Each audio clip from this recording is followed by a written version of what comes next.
I've been using this Aeitto juicer for a few days now, and I wanted to give you my honest review of how it's actually been working for me. For this test, I used a small cucumber, an apple, and a little bit of ginger. Putting it together was pretty straightforward. The parts slid into place easily, and I didn't have to spend a lot of time figuring out how everything fit. The first thing I tried was putting in a whole small cucumber without cutting it, and it went through the feed chute with no problem.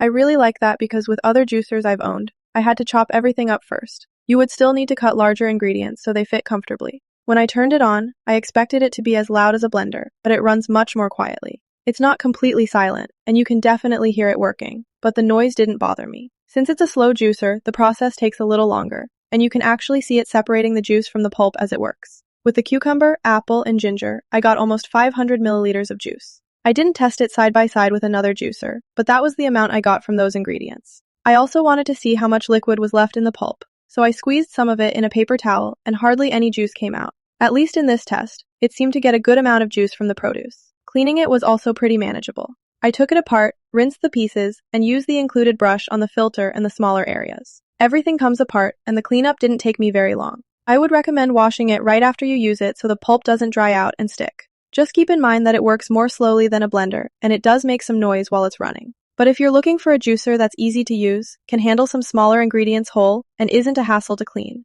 this one has worked well for me so far.